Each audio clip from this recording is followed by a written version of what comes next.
I just want to ask, what's the difference between feelings and mental formation? What's the difference between feelings and mental formations? Feeling is a mental formation. Feeling is one of the 51 mental formations. You have give some example of some of the mental formation like mindfulness, joy, fear, anger, craving, compassion. Those are mental formations, but I thought those are also feelings. So you mean there are other examples of so-called mental formations that are, and those examples you gave, I thought those are all feelings. So do you mean that there are other mental formations beside that, or do you mean that those examples you gave, some are feelings and some are mental formations? There are 51 categories of mental formation, and feeling is just one. But because feeling is so important, that's why we have to think it out. And the last four exercises of mindful breathing, they are in the realm of perception. Perception, and perception is just one mental formation. You mean the last four? You mean the last four as in regarding the minds and the perceiver and the perceived, the mind and the objects of the mind. You are talking about that is also a mental formation. Because it's about right perception and wrong perception. And the four exercises of mindful breathing in the sutra is about how to get the right perception about reality. So you have the meditation on impermanence, on non-craving, on nirvana, and on letting go, and all of that are about perception. And perception is a mental formation. So feeling is a mental formation, perception is another mental formation, and there are 49 others that can be classified in the third category. That's mind. You see that there are four foundations of mindfulness: body, feeling, mind, and object of mind. So feeling is one mental formation, perception is one mental formation, and mind has the other 49 mental formations.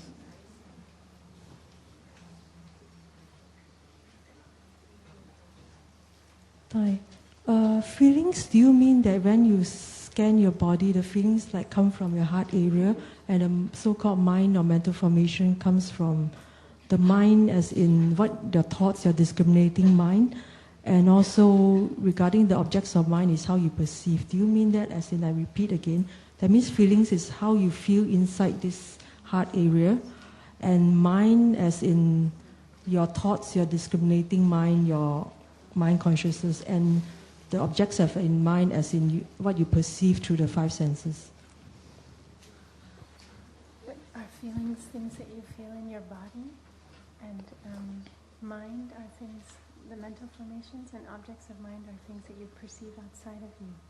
Just to get more clarity on what is the difference between feelings, mind, and objects of mind. Feeling is mind, because feeling has the feeler and what is felt. Every mental formation has subject and object in it, whether that is a feeling or a perception. It always includes the perceiver and what is perceived, subject and object. All the 51 mental formations are like that, consisting of subject and object. Clear enough? Not very sure. She's not very sure. Mm.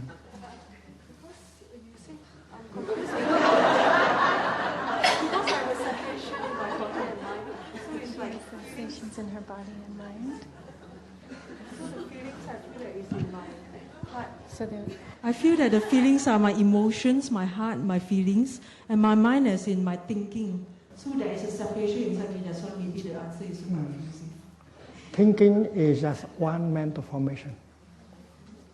Thinking is just one of the 51 mental formation. Because thinking has also subject and object. So when there is thinking, there is one mental formation called thinking. Thinking is not all the mind. Mind is more than thinking. So the example you gave, fear, anger, craving, love, joy, mindfulness, concentration, those are all feelings, is it? Or They are all mental formations.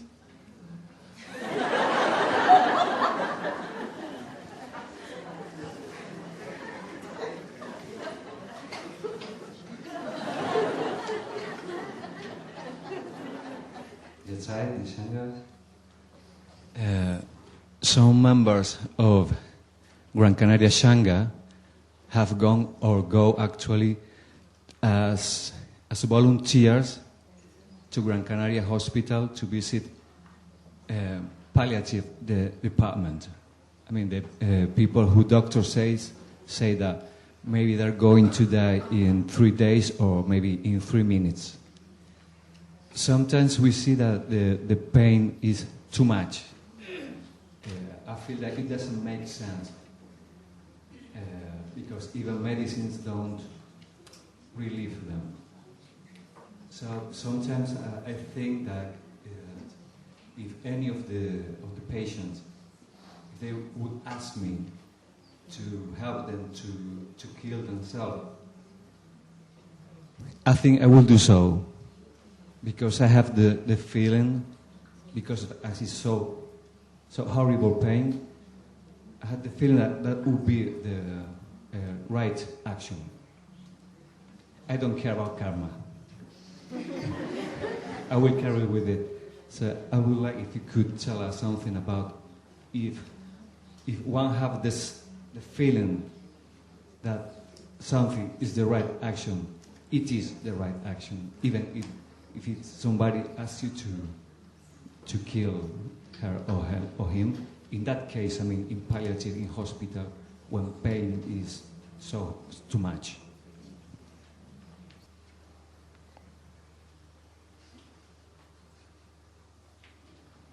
When there is pain, there must be ways in order to alleviate, to reduce pain. There must be ways in order to reduce pain. And if we have not found any way to reduce the pain in us, we might be tempted to kill ourselves. But the question is whether we have explored all kinds of ways in order to help relieve the pain. We should not be sure that we have already tried our best.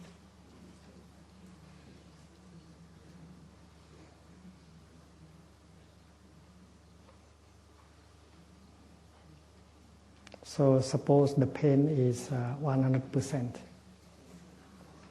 And if you can do something in order to reduce it to 90%, that is something already. If it is not done by medicine or other kind of means, it might be that your presence, which is calm and compassionate and fresh and healing, is a kind of energy. You are there as a source of energy. If you are peaceful, you are calm, if you are compassionate, and then your presence close to a person who is suffering can have an effect already. Just your presence. You have not done anything yet, but your presence there can already produce a kind of change. It's like a tree standing outside. The tree does not seem to be doing anything at all. But the fact is that when we touch the tree, when we sit at the foot of the tree, we feel that the energy of the tree is penetrating into us. There's a non-action, but it has a power and energy. So the doctor, the nurse, the social worker, they may have used the techniques, the know-how to help, but maybe they have not been able to offer the best. It's their compassion, their peace, their calm. And when the people who suffer interact with such a presence, he or she will feel better, if not 50% and maybe 70% or something like that. So it's too easy to say that, well, there is nothing you can do. The only thing you can do is to help him or her to die. So you have to explore. You have to learn more. And there are ways in order to handle the pain in us. The Buddha said that we have to learn how to handle the pain. We suffer more or less. It depends on how we handle the pain in us. There is physical pain and there is a mental pain. And if you add mental pain to physical pain, it will be unbearable. But if in your mind you are not too overloaded with anger and fear and despair, and then you have the capacity to handle the pain in you much better. In Buddhism, we learn that pain is inevitable, but suffering is optional. That is why if we know how to handle our mind, we will suffer less the pain in our body.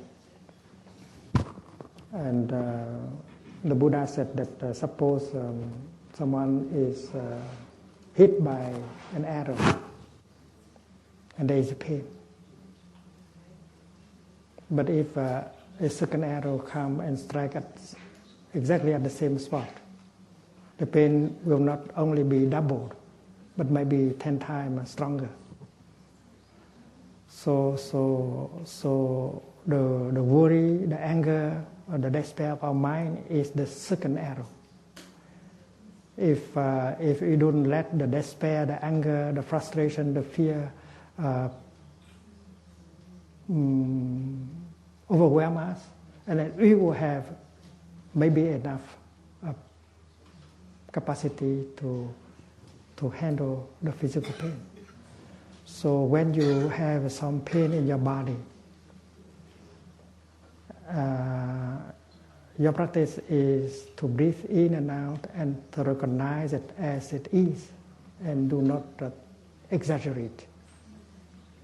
If you exaggerate, you think that you are going to die very soon, you cannot escape, and anger and fear and despair come, and then the pain will be multiplied by 10 times, 100 times. So the teaching of the Buddha is do not allow the second arrow to hit you. With the first arrow, you have to practice looking deeply to see the importance of the pain and not to exaggerate. And if we know how to handle the mind, and then we can reduce the pain and we can transform the pain. And this is a technique. And in the realm of, in the domain of medicine, I think we have to train doctors and nurses and psychotherapists and others to do the practice, this practice recommended by the Buddha. Of course, we do not have the right to to remove the other option, help someone to die. But that may be the last alternative. So you have to work more on that, and we should sit together, and we should bring our experiences together and learn more. We should not be too sure.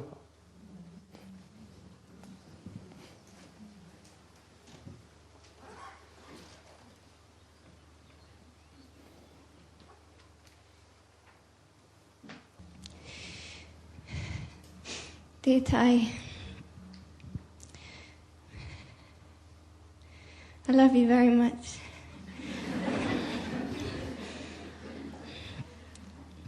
You have transformed my world, and I want to thank you from the bottom of my heart.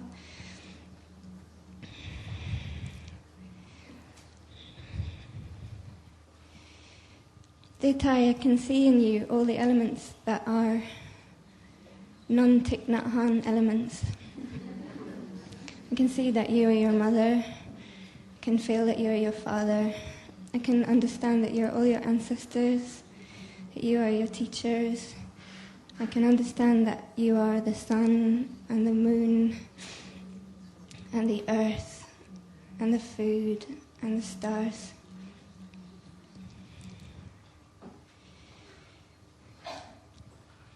I am beginning to understand that I am made up of non-Tham elements, that I am made up of my mother, my father, all my beautiful ancestors.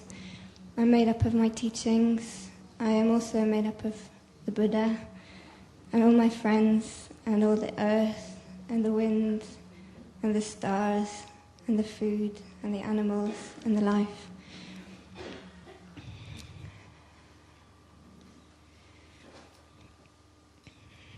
Dear Thai, every morning after the beautiful chanting and the prayers, the brother or the sister they invite to honor the inferiority complex, the superiority complex, and the equality complex.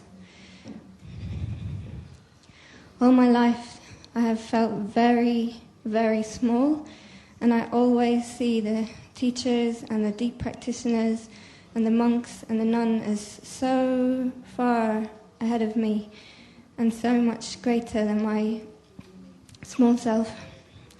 I am trying to learn how to embrace the understanding of this deep teaching, because my vocation in life, I hope, will be to learn to love myself more fully so that I can love the universe more fully. Dear Thai, please can you help me to understand how I can embrace the superiority complex teaching, and why is it that I should understand the equality complex teaching? Because I don't feel equal with you, and surely I need to be understanding to feel equal before I can release.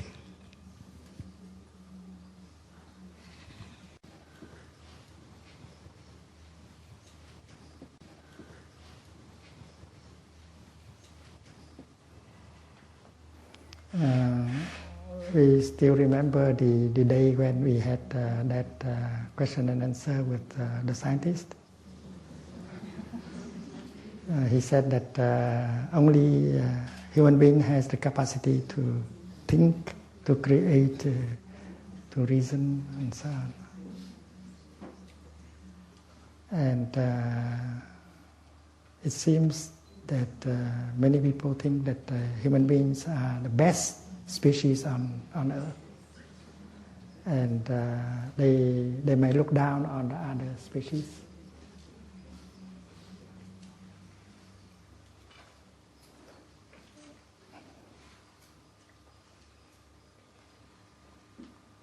And they said that we have to learn to look differently. When we look into us, we see that we are made of ancestors, And we have not only human ancestors, but we have also animal ancestors. Animals are our ancestors. And we have vegetal ancestors and mineral ancestors. And all our ancestors are still in us.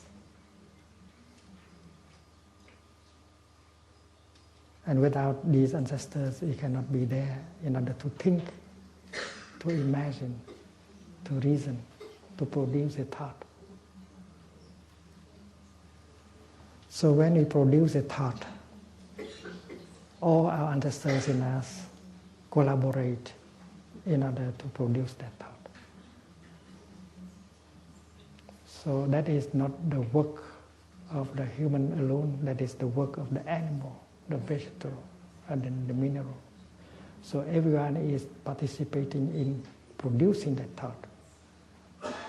Whether that thought is a thought of hate, or a thought of fear, or a thought of compassion, that thought is created together by all our ancestors in us. So when you see things like that, you are free. Suppose my feet become jealous of my eye. It's stupid. My feet that, well, the eye is up there. And the eyes can see many things. And the eyes might be proud. No, I am up here, I can see everything. Without me, you will go, you will stumble. You will feel, you will fall.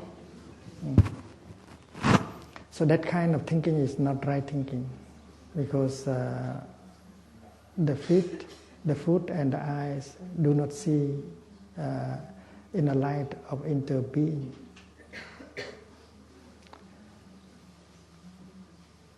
In Buddhism, we learn that it is not the eyes that see things, and that is true. It's not the eyes that see things. The eyes is only one of the conditions for seeing. There are a lot more conditions in order for the seeing to be possible. The eyes is one of the many conditions. So if the eyes realize that, she is not caught by the complex of superiority. There are nerves, optic nerves, there are all kinds of nerves. There are cells in the body. Everything in the body contributes to the seeing. And the eye is just one of the many conditions for seeing. So if the foot realizes that, she has no complex because she contributes to the seeing. You see? And the eye should know that if there is no foot, the feet is not there, the eyes cannot go to Bordeaux, go to Plum Village, and then the eyes will see that the foot is equally important than the eyes, and no complex whatsoever can prevent everything in the body to collaborate with each other, like a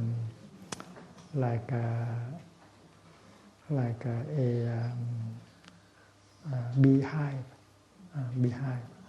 We know that in our body there are trillions of cells, and they work together. They work together for the well-being of the body. And every thought, every perception is a feeling is made by the whole body, and not just some neurons and so on. So when Thầy is able to say something nice, you participate in that act. We do it together.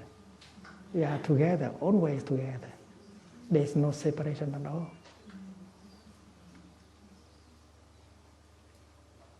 So every atom, every particle, every pebble participate in the work of the earth.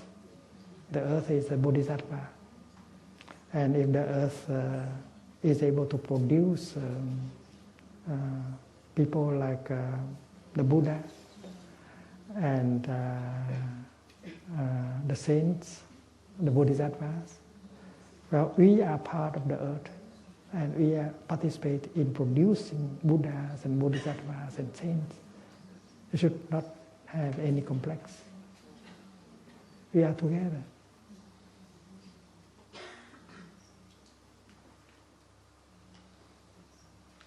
So if someone is creating suffering, destruction, we know that we are co-responsible.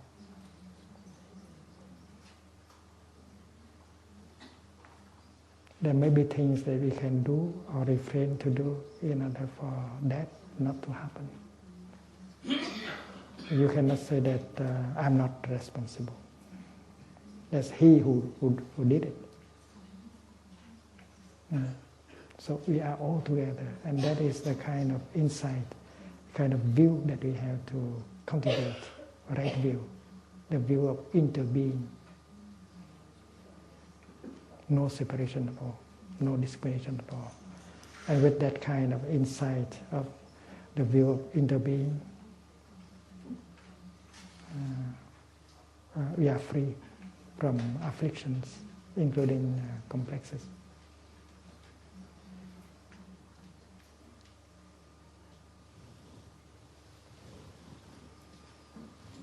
Thank you for helping me understand.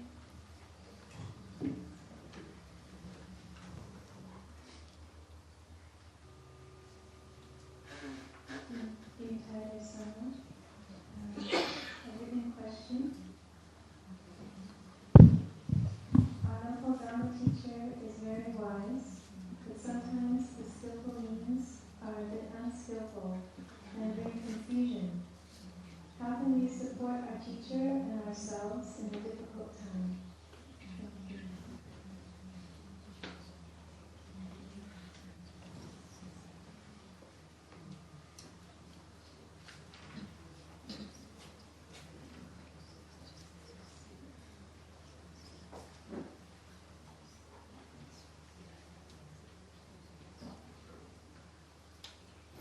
A Dharma teacher needs time to learn to be a better Dharma teacher.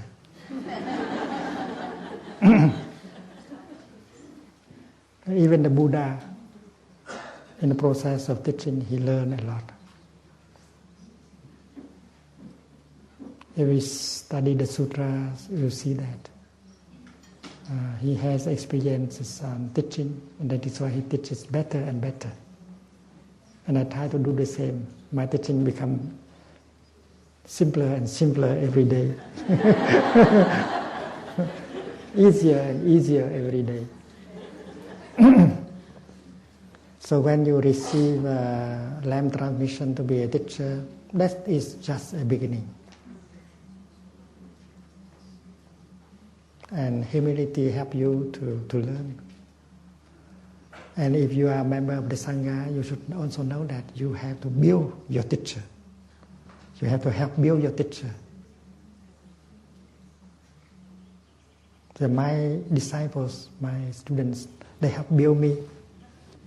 I learn a lot from them.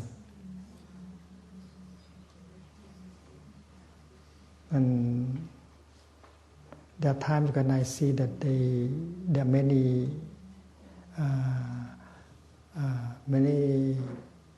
things. My disciples, they do it better than myself, and that is why I can learn. So in a Sangha, you have one teacher or two teachers. You have to help build your teacher to improve the quality of your teacher. And your teacher, and if you are a teacher, you should allow your Sangha to help you, so that you can improve your quality of teaching. And you teach not only with what you say, but what you how you live your life.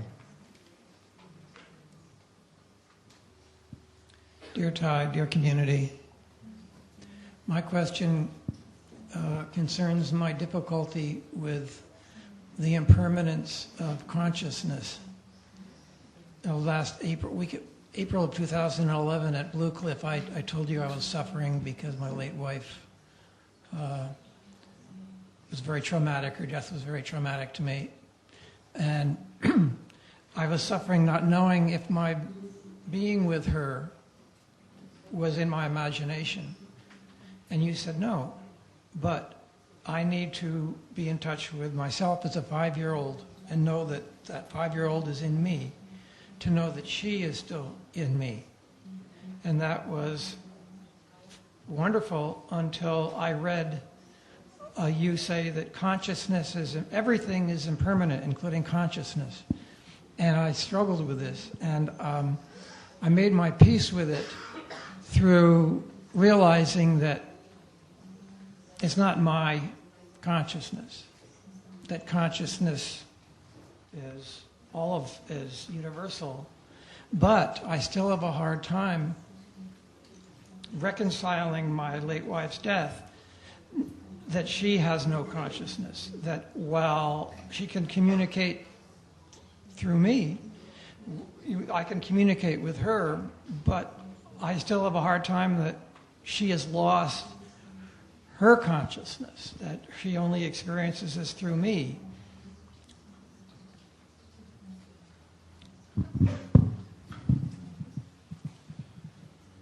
So we have learned that nothing is lost. A cloud can never die.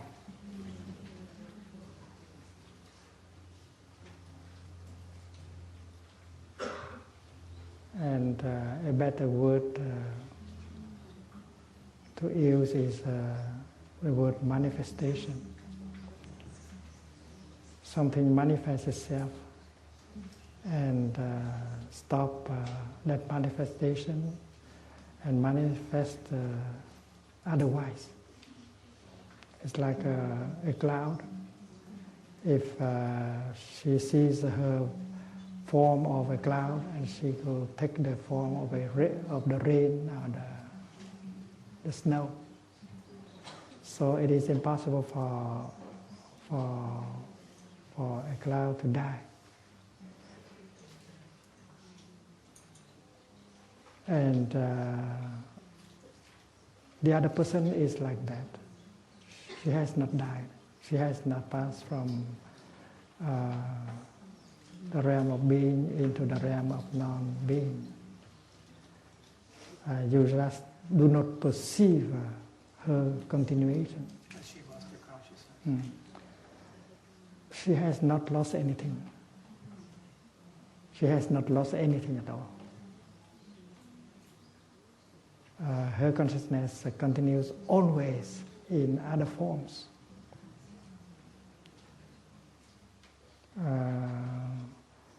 When something does not manifest the way you used to see it, you think that it is no longer there.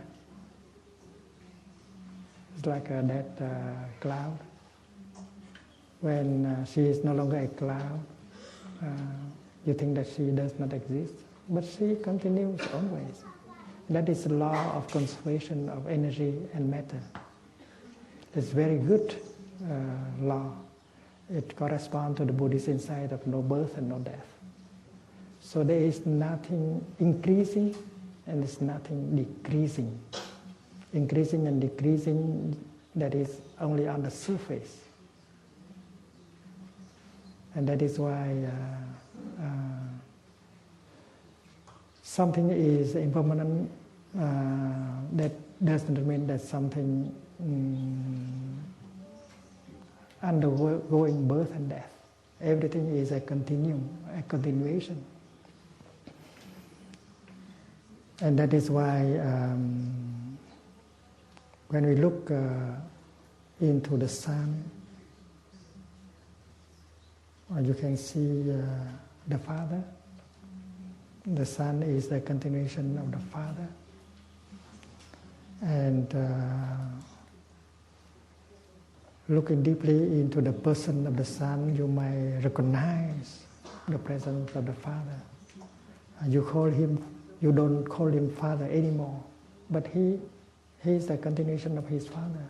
It's very much in the same stream. And that is why nothing is lost, including her consciousness. Her consciousness, if not manifesting in that way, will manifest in the other way. It's like the sun is offering a lot of light to us. And the sun is growing smaller and smaller every day because the matter of the sun, the mass of the sun is reduced because that mass of the sun is being transformed into light.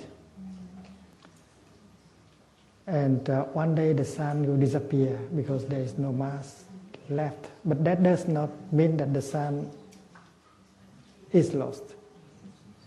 It does not mean that the sun is no longer there. The sun will continue to be there because nothing is lost. So the sunshine, the light is the continuity of the sun, and it is always there in one form or another form, because you cannot destroy energy. Energy is always there. You can transfer energy, but you cannot make energy disappear. The same thing is true with matter. That's why let us train ourselves to look in such a way that our mind is free from the notion of birth and death. When you say that she has lost her consciousness, she has not lost anything. Because we do not have enough insight. That is why we see things like that. And that is why meditation is important. We learn a new way of looking, the way of interbeing.